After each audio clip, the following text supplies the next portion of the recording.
राजनीतिक विश्लेषक बता रहे हैं कि महाराष्ट्र में उद्धव सरकार का जाना अब बस रस्म अदायगी भर है। ऐसा इसलिए कहा जा रहा है क्योंकि आंकड़े उद्धव सरकार के खिलाफ हैं। बहुमत को लेकर महाविकास आघाड़ी के नेता तमाम दावे कर रहे हैं, लेकिन महाराष्ट्र में जो जमीनी हकीकत है उसकी तस्वीर क्या है हम आपको दिखाते हैं। महाराष्ट्र में विधानसभा की 288 सीटें हैं, एक सीट खाली है, इसलिए बहुमत का आंकड़ा 144 है। अब सबसे पहले आपको बताते हैं कि आज विधानसभा में उद्धव सरकार के साथ कितने विधायक हैं। उद्धव ठाकरे के साथ शिवसेना के 13, एनसीपी के 53, कांग्रेस के 44 और अन्य 10 विधायक हैं। ये सब मिला दें तो यह आंकड़ा कुल मिलाकर 120 का है, यानी बहुमत से 24 कम है। अब आपको बताते हैं कि विधानसभा में महाआघाड़ी सरकार के खिलाफ कौन कौन है। इसमें बीजेपी के 106 विधायक हैं। एकनाथ शिंदे के साथ मौजूद शिवसेना के 42 विधायकों को और जोड़िए, अन्य 7 विधायकों को इसमें शामिल कीजिए तो यह आंकड़ा 155 का बनता है, यानी बहुमत के आंकड़े से ज्यादा।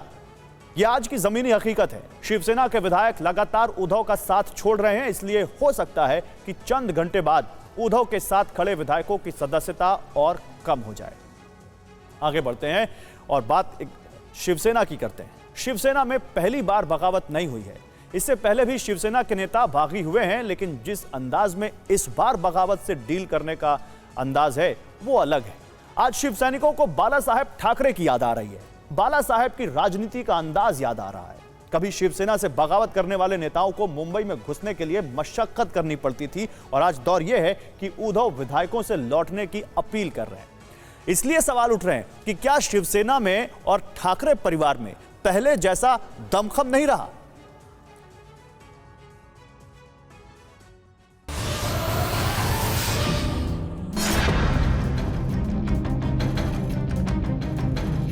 माझी एकट्याची नव्हे, मी शिवसेना प्रमुख जरूर, पण तुमची ताकद माझ्या बरोबर आहे म्हणून मी शिवसेना प्रमुख आहे। बालासाहेब एक रिमोट कंट्रोल आहेच। जोशीला भाषण। आता जर हिंदू धर्माच्या विरोधात कोण उभे राहील तर त्याला त्याचं जळून आम्ही भस्म केल्याशिवाय राहणार नाही। बेबाक बोल, मुखरंदाज, हिंदुत्व की पताका, यही पहचान थी शिवसेना की।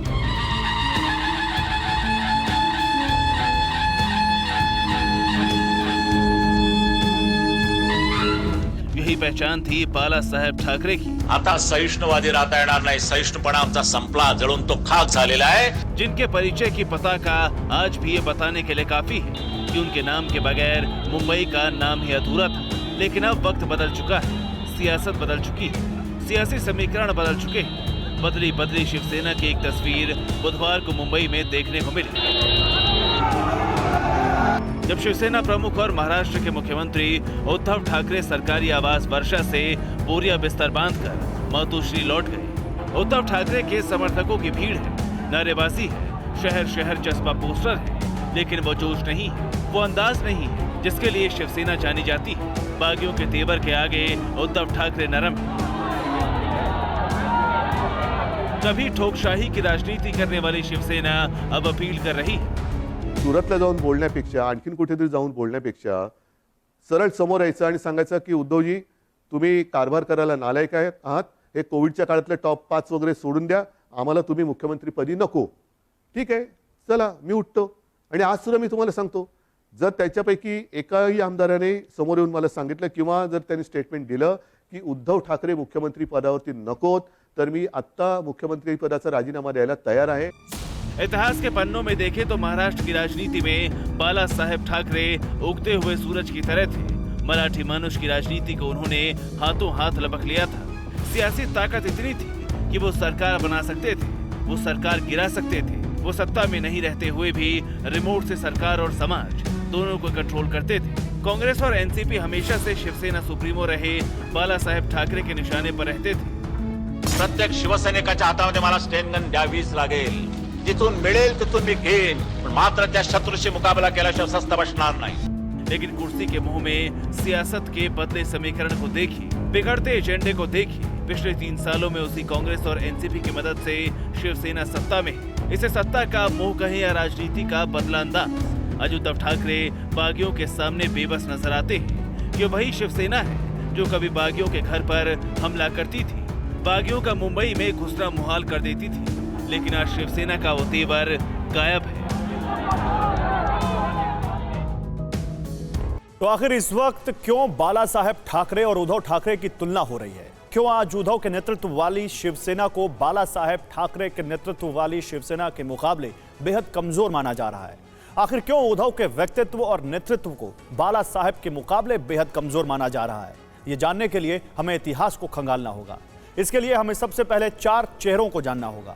इनमें पहला चेहरा छगन भुजबल का है, दूसरा चेहरा नारायण राणे का है, तीसरा चेहरा राज ठाकरे हैं और चौथा चेहरा एकनाथ शिंदे है। इन 4 चेहरों के इतिहास के जरिए हम शिवसेना की बगावत और बाला साहेब ठाकरे और उद्धव ठाकरे की शख्सियत का फर्क समझ सकते हैं। सबसे पहले बात छगन भुजबल की करते हैं। छगन भुजबल शिवसेना के पहले भागी थे। कभी बाला साहेब ठाकरे के करीबी रहे छगन भुजबल ने 5 दिसंबर 1991 को बाल ठाकरे के खिलाफ विद्रोह का बिगुल बजाया था। भुजबल के नेतृत्व में 18 शिवसेना के विधायकों ने शिवसेना से बगावत की थी। भुजबल ने बगावत तो कर दी, लेकिन बाला साहेब का खौफ ऐसा था कि भुजबल और दूसरे बागी विधायकों को कई महीनों तक छुप कर रहना पड़ा था। बाला साहेब ने भुजबल को गद्दार घोषित किया और लखोबा कहकर उन्हें चिढ़ाने लगे। लखोबा एक मराठी नाटक का किरदार है जो कि दगाबाजी करता है। 1997 में भुजबल के घर पर शिवसैनिकों ने अटैक किया था, यानी 1991 की बगावत के खिलाफ शिवसैनिकों ने भुजबल को 1997 में भी माफ नहीं किया था और उन्हें सजा दी। शिवसेना के दूसरे बड़े बागी थे नारायण राणे। वो नारायण राणे जिन्हें कभी बाला साहेब ने मंत्री बनाया था, लेकिन 2005 में नारायण राणे ने बगावत की और शिवसेना से अलग हो गए। तब नारायण राणे की बगावत के खिलाफ उनके ही गढ़ कोंकण में शिवसैनिकों ने प्रदर्शन किया था। कोंकण से मुंबई तक नारायण राणे को भारी विरोध का सामना करना पड़ा था।